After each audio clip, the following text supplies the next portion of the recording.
kuba dukoreye ibikomeye natwe turishimye izina ryawe rishimwe ninyurane natwe rwo tugiye kumbura ijambo ryawe ritugire kandi tuba dutsindwa n'ijambo ryawe nuko wera abane natwe mu izina rya Yesu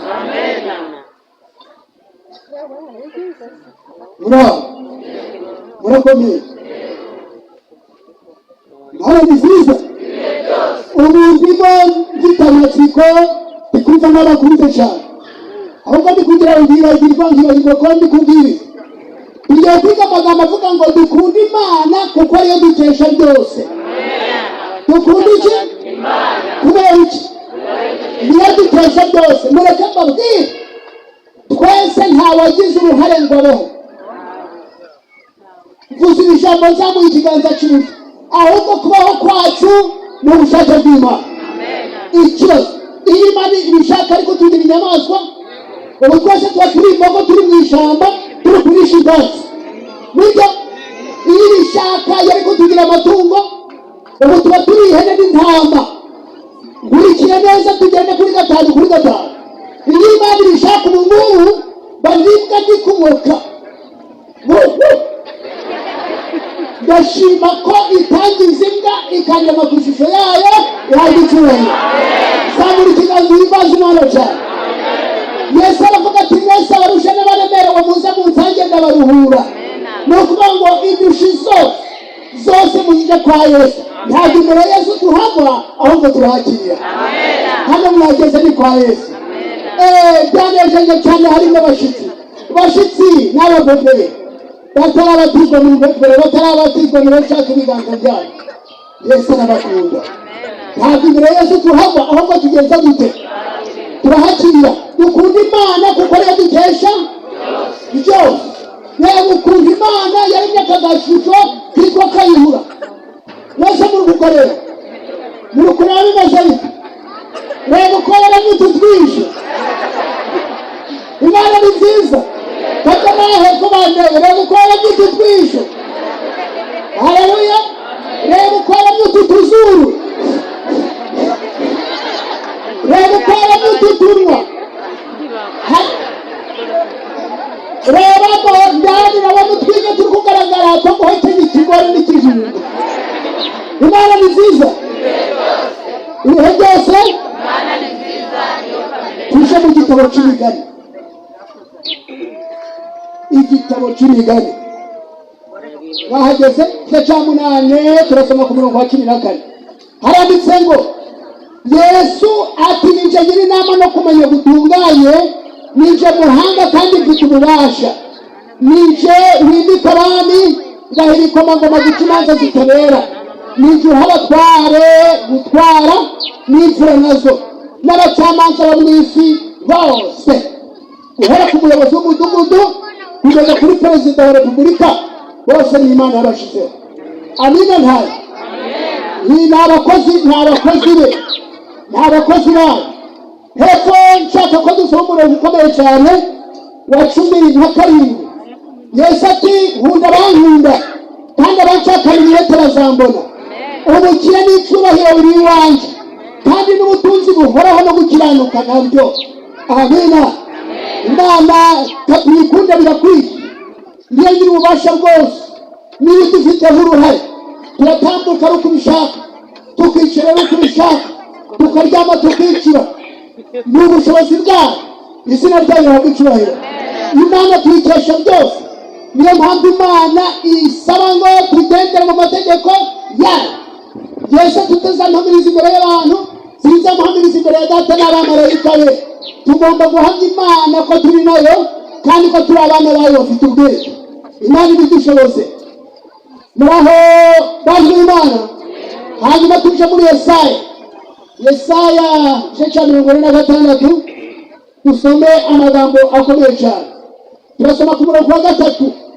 Yesaya 46 umurongo wa 3 waranditse ngo nimwumve mwanzi ya Yakobo mwe namwe barokotse mu nzu ya Isirayeli mwese, abo muhetse mukiri mu nda nkabaterura mukivuka nkabageza mu zabukuru ndiwe. Amena ntayo. Amina ntayo. Iri somo ndarisubiramo nk'inshuro 10 kugeza igihe murabyumva. Nimwumve mugenza mute mwanzi ya Yakobo mwe, namwe abarokotse bo mu nzu ya Isirayeli mwese, abo nahetse mukivuka, abo nahetse mukiri mu nda, nkabaterura mukivuka, nkabageza mu zabukuru, ndiwe muzarinda imvi z'uruyenzi nkibaheka. Amina ntayo. Bari abasaza bari mu mugongo wa Yesu. Haleluya. Imvi z'uruyenzi Yesu agenza ate? Turiho turanepa mu mugongo wa Yesu Kristo. Abakecuru n'abasaza turanepa. Imvi zarinda z'uruyenzi Yesu kigenza ate? Yesu araduhetse kuko niwe nyiri ubushobozi bwose, niwe dukesha byose. Izina rye rihabwe icyubahiro. Mureke mbabwire akantu utazi. Imana ni nyiri ubushobozi. Imana atara muno kano kanyisha nabikijya bi abantu badehemu yabikora cyane ngo irishaka kano kanya nasara tabona nagaruzi shaka yabikora ubwenge bugataka. Imana ntawigiraga y'igiteye, iguhamagaye urahita witaba. Amina. Nshatse kukubwira ko Imana ni nyiri ububasha bwose. Muraho mwese. Iwanyu hari inkoko zitera amagi zikarura. Inkoko ikiri mwigi irya iki n'ibirya yituma he? Ubizi nashira akaboko hejuru. Umushwi guhumekera hehe muri mwigi? Nindubizi ninde wahaye ububasha uruyuki kwarika ikinyagu? Hano hari abafundi bubaka amazu bazamura ikiganza turebe. Barimo muri mwebwe ninde wakwarika icyari cy'inyoni? Washyiraho nivo bandi bakomeye. Niyo dutesha byose kirazira.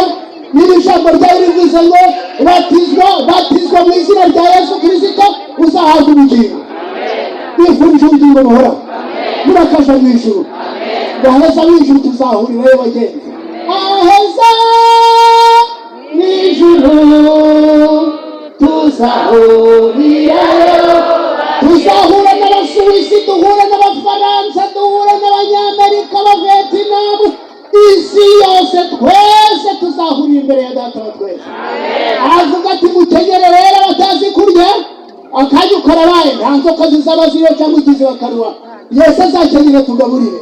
Nifurije kuzatabaruka amahoro. Iri somo njye kurisoma ndiveho.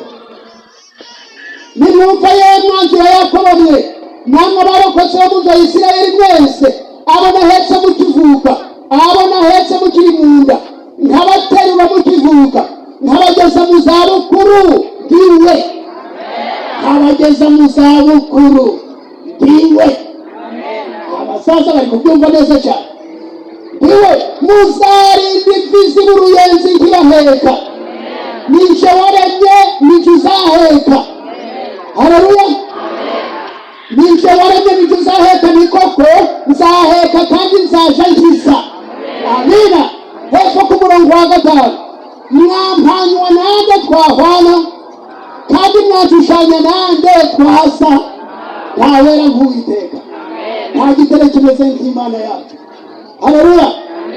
Yesaya 43 umurongo wa 1 handitse ngo iki? Iri imbere gatoya turasoma umurongo wa 1.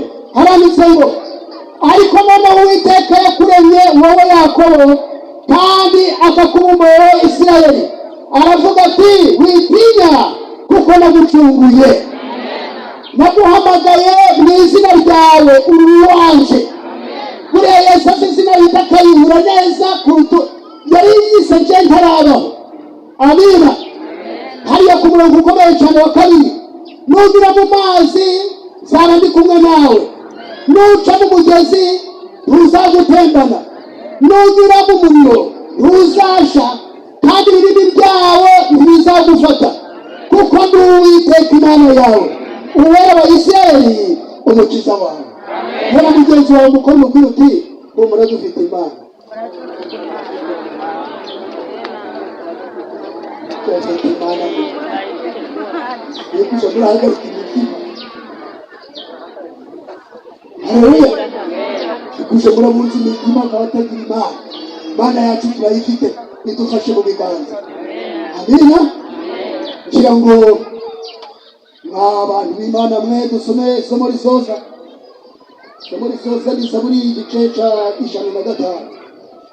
Risoze kuko uyu munsi dufite igitaramo kandi uyu munsi ibintu biraba bimeze neza. Ubwo rero 105 mwahageze?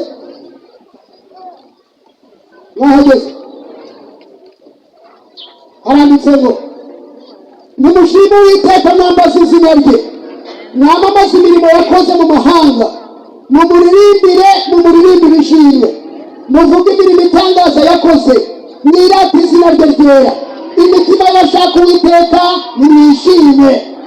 Haleluya. Mwirate abashaka Uwiteka bishime cyane. Imana ibahe umugisha. Imana ihimbazwe. Kugira ngo turimo turiga ubuhanga bw'Imana. Ninde mu babyeyi reba ukuntu Yesu ari igitangaza, akaza akareba abantu badahuriye mu miryango, uwo mvuga n'umukobwa n'umuhungu. Naje niko byagendekeye. Umudamu wanje yitwa Bernadette, yitwa Ikimanize Bernadette. Igihe nabaga nifashe guca ngo ngiye kurambagiza